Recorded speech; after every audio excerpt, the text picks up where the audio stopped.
Ouais. Oh. Et on va parler de planche à voile, on va parler de kitesurf, on va parler de rugby, mais on va commencer, cher Olivier, par du foot. Et oui, du foot, on n'a pas d'image de Montpellier, puisque Et pour Montpellier cause, ne jouait ils n'ont pas joué. Voilà, match reporté, vous le savez tous, le 11 avril prochain face à l'OM au stade Vélodrome. Et donc, on va s'intéresser aux adversaires de Montpellier pour ce titre, on ne sait jamais. Voilà, le PSG s'incline à Nancy 2-1, but de Molo à la fin du match, et Lille s'impose 2-1 face à Toulouse avec un super Eden Hazard. On voit les autres résultats. Auxerre relégable qui prend un peu d'air en gagnant face à Valenciennes 2-0. 20e quand même. Hein. Et puis Rennes-Lyon, un partout, un match nul qui n'arrange ni Rennes ni Lyon. Au classement, ça nous donne Montpellier toujours en tête de ce championnat. Ouais, avec un match en moins, toujours en tête. Et le PSG qui, pour une fois, n'a pas fait son coup des dernières minutes et a même été c'est l'inverse. Ça a été l'inverse. Exactement, Pierre-Paul, c'est l'inverse qui s'est passé. Et puis Lille, quand même, qui revient à 4 points. Attention à Lille, qui marche très très fort. Prochain match, Montpellier reçoit Sochaux, voilà, à la Mosson. Avant le déplacement pour rattraper le voilà, il y a une série de 3 matchs assez difficiles. Sochaux, on va à Marseille, puis après on va à Lorient. Voilà pour le programme du MHSC. Et puis en national, match nul, un partout à Orléans. On n'a pas les images non plus. Là. Compliqué d'avoir des images parce que c'est pas très suivi Orléans en national. Voilà, un but à la 6e minute de Persico pour les Orléanais suite à une faute de main du gardien des Crocos, Al-Shaibani. Et puis égalisation à la 69e minute par Wilfried Niflor qui était entré en jeu et qui a pas. C'était son premier but de la saison. Dans cette équipe de Nîmes qui a un peu ciré le banc pendant des mois et des mois et des mois et qui là a marqué son premier but avec Nîmes. Et voilà, et ce qui nous donne au classement, Épinal premier devant Niort et Ajaccio et Nîmes. Nîmes 4e voilà, avec 50 points. C'est très très très serré pour cette fin de saison et on espère que Nîmes va tenir le choc pour la montée en Ligue 1, en Ligue 2 pardon bien sûr. En Ligue 2 bien sûr. Prochain match la réception de Quevilly et donc tout à l'heure Croco Hebdo à 20h45 avec le match à suivre. Ce sera l'USAM. On en redira un mot tout à l'heure. Voilà, et justement, André, on va en parler justement de l'USAM, puisque c'est le championnat. D'abord, on va parler championnat, parce que la Coupe de France, c'est le championnat. Championnat, l'USAM se bat pour le maintien, vous le savez tous. Et voilà, les Nîmois recevaient Saint-Raphaël, une défaite 25-23, résumé de Christophe Chez. Une semaine après le lourd revers concédé à Istres, l'USAM Nîmes-Gard se devait de réaliser une performance vendredi soir au Parnasse face à Saint-Raphaël. Une montagne varoise loin d'être infranchissable en dépit de l'ambitieuse 3e place détenue par les hommes de Christian Gaudin. Les handballeurs gardois qui allaient déployer leur rythme de jeu en menant à la marque assez rapidement grâce au tir fulgurant d'un Guillaume Sorina particulièrement entreprenant et varié dans ses choix. Relayé par les performances de son meilleur buteur, Damien Scaccianoce, l'USAM allait ainsi mener à la marque et gérer parfaitement ses infériorités numériques. Rejoint une seule fois au score en première mi-temps, les coéquipiers de Franck Junillon poursuivaient leur course en tête, mais le collectif varois allait se montrer plus précis dans la finition en seconde période, notamment par l'intermédiaire du redoutable demi-centre tunisien Meganen. D'une avance de 5 buts à un quart d'heure de la fin, l'USAM allait finalement laisser les Varois prendre la main au tableau d'affichage 6 minutes plus tard et ne plus jamais revenir. Score final 23-25 et l'amertume des occasions non transformées. Ce match-là, j'ai envie de dire que c'est nous qui le perdons et pas eux qui l'ont gagné ce soir. On avait le match en main, on avait les solutions, on a paniqué un petit peu quand ils ont changé leur défense, quand ils nous ont empêché un petit peu de produire notre jeu et de nous lancer un peu sans la balle. C'est vraiment rageant, je m'en veux beaucoup. Il y avait une grande équipe en face avec un gros banc de touche et que sur la durée du match, on a souffert physiquement sur la deuxième partie. Et il nous aurait fallu des gens plus frais. Prochain match pour l'USAM, le 20 avril à Dunkerque, face à un certain William Hanotel. Et l'USAM qui enchaîne les gros morceaux en face. À Dunkerque, William Hanotel, il disait Christophe Chez, voilà, bien sûr, l'ex-gardien. Match à découvrir tout à l'heure, 21h45 après Croco Hebdo, voilà. USAM Saint-Raphaël. Exactement, justement, on va voir les résultats de cette journée de championnat. Bon, on sait que Montpellier, c'est presque gagné. Bon, ils avaient fait un match nul, toujours invaincu à Nantes, match nul, 29 partout. Et puis Chambéry, il emporte petitement face à Cesson, 27-24. Dunkerque s'est incliné face à Créteil. Dunkerque, prochain adversaire de Nîmes. Et Ivry, on peut dire un mot, puisque Ivry est le prochain adversaire de Montpellier en finale. Voilà, Ivry s'est imposé. Et Ivry lutte pour le maintien avec Nîmes et Paris. Et Ivry va jouer Montpellier en finale de Coupe de France, puisqu'on va voir le résumé justement de cette rencontre. C'était Montpellier-Nantes, voilà, avec un score final de 36-26. Le résumé raconté par Jean Brun, on regarde. Petit problème technique, ça part pas. Attends 2 secondes, je répète ce qu'on me dit. Oui, alors il fallait. Bon, match nul, il y avait un match, c'est la deuxième fois qui jouait Nantes dans la semaine. Combien? 2 fois? Deuxième fois. Match nul à Nantes, 29 partout.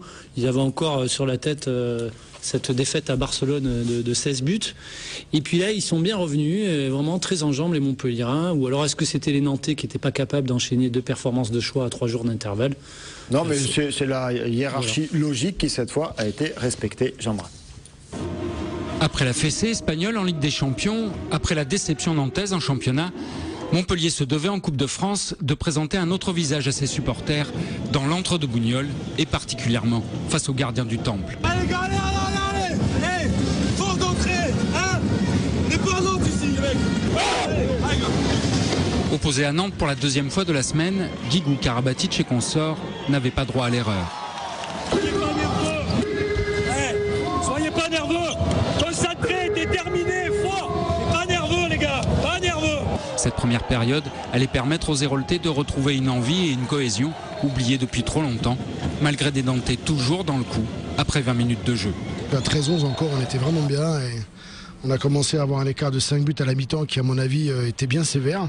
Mais c'est de notre faute aussi, on a fait les fautes. Et on a aussi très mal débuté la deuxième mi-temps. Donc je dirais qu'en l'espace de 5-6 minutes, on s'est tué le match. Si Nantes ne retrouvait pas les clés de sa précédente réussite, sous l'impulsion de Gagic et Acambré, le MHB affichait enfin l'entrain et la fraîcheur propre à valider ses prétentions à disputer une finale à Bercy.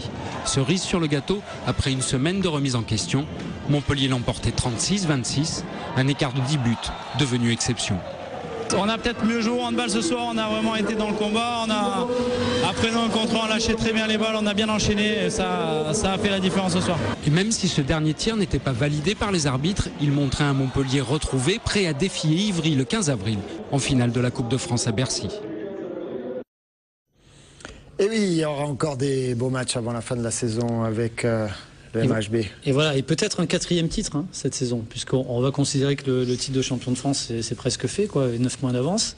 Et puis peut-être cette finale. Il y a eu le trophée de champion, c'est ça? Le trophée des champions, c'était à Monaco en début d'année. La Coupe de la Ligue, c'était fin décembre.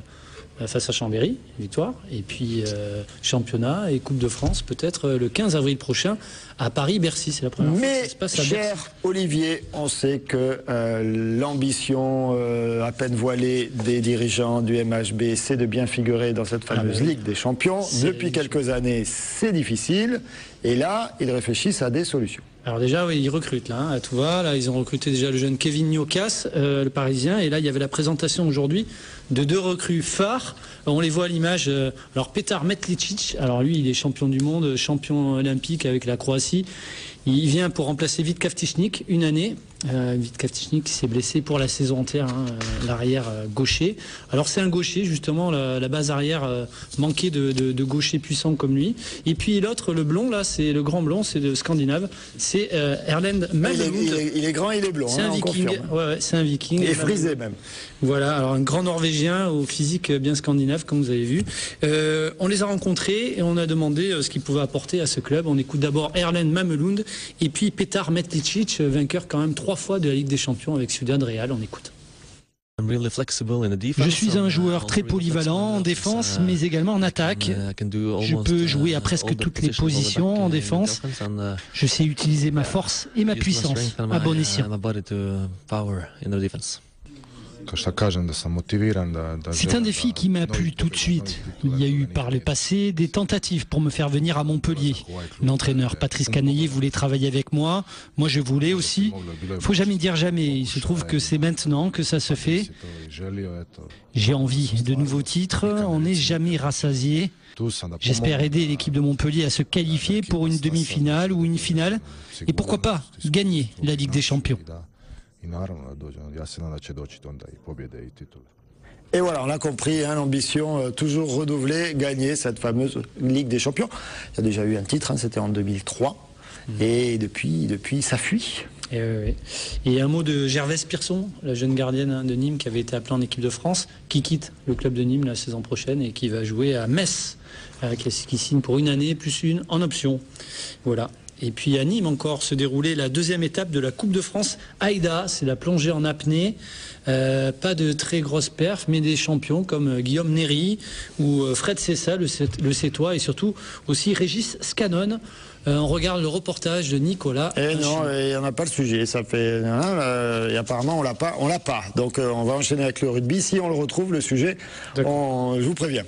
Désolé. Bon, ben voilà, on va enchaîner avec le rugby, avec Erasmus Van Vuren. La belle victoire, on va dire, de panache, 44-18. Oui. 5 essais à 2. Il fallait se rattraper. Victoire bonifiée. Victoire bonifiée. Il fallait se rattraper après la désillusion de Castres. Oui, à Castres, c'était vraiment dur. Tout le monde sait que si tu joues à l'extérieur, dans top 14, c'est dur, n'importe qui. Et oui, je pense qu'en contre Agen, on a commencé bon et dans les 20 dernières minutes, on a marqué 3 essais, je pense. Et c'est là au moment que ils ont lâché un peu, je pense. Et là, on a bien exécuté les ballons. Le mêlée, on a vraiment dominé dans le mêlée et ça c'est bon pour nous. Mais justement, on va regarder d'abord le résumé de la rencontre pour bien analyser ce match. On regarde. Le MHR se met à rêver d'une fin de championnat aussi belle que celle de l'an dernier grâce à cette victoire bonifiée face à Agen. Pourtant, en première période, les dieux du rugby ne jouent pas dans le camp montpelliérain. Après un premier essai opportuniste et tout en jambes du 3e ligne, Alex Tulou, Montpellier se fait contrer sur une tentative de drop hasardeuse de François Trinduc. Essai conclu par Edmond Samuel, le 3 Carrel, à Genêt. Ensuite, Montpellier croit inscrire un essai par son capitaine Fulgence Ouedraogo, mais l'arbitre voit une faute pas évidente de Julien Thomas. 16-10 à la mi-temps, et au retour des vestiaires, la malchance continue. L'arbitre ne voit pas l'en avant à Genêt sur cet essai en supériorité numérique d'Ao Taïoela. Mais le MHR va prouver qu'il monte en régime physiquement en cette fin de saison. Dominé en mêlée, Agen et pénalisé se retrouve à 14. Derrière, Trinduc met sur orbite l'arrière talentueux argentin Lucas Amorosino. 23-15, puis 30-15. Côté gauche, feinte de passe de Timoshi Nagusa. Le Fidjien crochette et inscrit le 3e essai montpelliérain. Dans les 6 dernières minutes, Trinduc conclut une belle action aux multiples temps de jeu. Et enfin, Martin Bustos Moyano inscrit le 5e et dernier essai de son équipe grâce à une passe bien ajustée de son compatriote Santi Fernandez. Score final, 44-18. Et bien voilà de beaux essais. Et puis il était valable l'essai tout à l'heure là de Fulgence, parce que c'est une simulation de footballeur là qui nous a fait la Genêt. Hein. Oui, c'est vraiment difficile. Je pense c'est difficile à arbitrer parce qu'il est un peu loin, oui. Il est pas loin, mais on a quand même. En Afrique du Sud, un arbitre il se fait pas avoir comme ça. Ça, j'y crois pas ça. En Australie, en Afrique du Sud, non. Ça, il a trop regardé de foot à la télé. Lui. On va regarder où on en est là, enfin des résultats de la journée. Racing Métro s'impose face à Castres 27-16. Montpellier-Agen, vous l'avez vu, le carton 44-18. Perpignan-Bayonne. Bayonne qui est au fond du trou, on va le voir. Et puis la victoire de Toulouse au Stade Français qui fait du bien à Montpellier aussi. On va regarder le résultat, justement, le classement, pardon. Montpellier 4e avec 57 points et qui se rapproche de Toulon, 63 points. Ouais. Tout est jouable, à part les 2 premières places. Donc pour le Quintet, en tout cas, tout est jouable pour Montpellier. Erasmus. Qu'est-ce que vous dites entre vous là, Erasmus, quand vous regardez ce classement? C'est vrai il reste pas beaucoup de matchs et on a Clermont à l'extérieur et on a Toulouse à l'extérieur, donc voilà. Ça va être 2 matchs vraiment durs et si on peut le faire quelque chose, oui, mais le plus important c'est de gagner le match à domicile et si on peut le prendre 5 points contre Agen, ça c'est vraiment bon pour nous. Oui, parce qu'il vous reste 2 matchs à domicile. Donc Lyon, la semaine prochaine, là, vous mettez au vert justement à Mende. Vous partez 2 jours, vous ressourcez à Montagne. Ça le fait rire, je ne sais pas ce que ça sous-entend là. On va se ressourcer les gars, les copains à Mende là. En tout cas, ça le réjouit. Hein. Et voilà, et puis après vous recevez Lyon, et puis vous recevez un avant-dernier match, Biarritz aussi. Donc 2 matchs à votre portée, on va dire. Plutôt des mal classés, en tout cas sur sur cette saison, Biarritz. Biarritz, oui, il est mal classé, mais toujours une équipe dangereuse. Ouais. Et avec beaucoup de talent, beaucoup de vitesse, une bonne mêlée, une bonne touche. Et c'est vrai qu'ils ont gagné le champion de France il n'y a pas longtemps. Ouais. Et oui, c'est une équipe dangereuse. Là, physiquement, vous êtes bien, là, franchement. Là, vous revenez bien, non? J'ai l'impression. Oui, oui. Ou c'est plutôt Agen qui a explosé en fin de match? On ne peut pas dire ça, parce que toute l'équipe, ils ont bien préparé pour tous les matchs. À Agen, on a vu qu'il peut gagner n'importe qui. Et moi, je pense, à la fin, on a un domicile, et c'est dur pour eux de défendre, et le match, ils ont ouvert. Ouais. D'accord. Ok, ben, je vous ai interrompu, mais c'était un petit signe entre nous, comme ça. Non, mais en tout cas, juste 4 matchs. Là, il faut être dans les 6, rappelez. Rappelez la règle, les 6. Le barrage, voilà. Les 5 et 6 disputent un barrage face aux 3 et 4. Oui, oui. Et voilà. Et les 2 premiers sont déjà qualifiés pour les demi-finales du top 14 qui auront lieu à Toulouse. Voilà, et on se rappelle que l'année dernière, Montpellier avait terminé 6e pour aller en finale et pour être champion jusqu'à 10 minutes de la fin. Oui. Et c'est là qu'était née la chanson Ici c'est Montpellier, qu'on entend sur tous les terrains de Montpellier, dans le handball, en foot. À Montpellier. C'est bien. On dit un mot de la Pro D2. Avec, la Pro D2, un mot de Béziers. Avec les derniers espoirs envolés de Béziers qui a perdu à Périgueux. Voilà, qui a perdu à Périgueux avec un essai à la dernière minute en plus de Périgueux, 33-26. Béziers jouera en Fédéral 1 la saison prochaine. Voilà, c'est définitif, c'est comme ça. On a le classement, Béziers dernier. Alors les espoirs étaient faibles, mais bon là, mathématiquement, c'est fini, c'est réglé. Merci beaucoup Erasmus. Merci beaucoup. Vous êtes chez vous sur ce plateau. Ici c'est chez vous. Voilà, partout c'est Montpellier. Ici c'est chez vous aussi.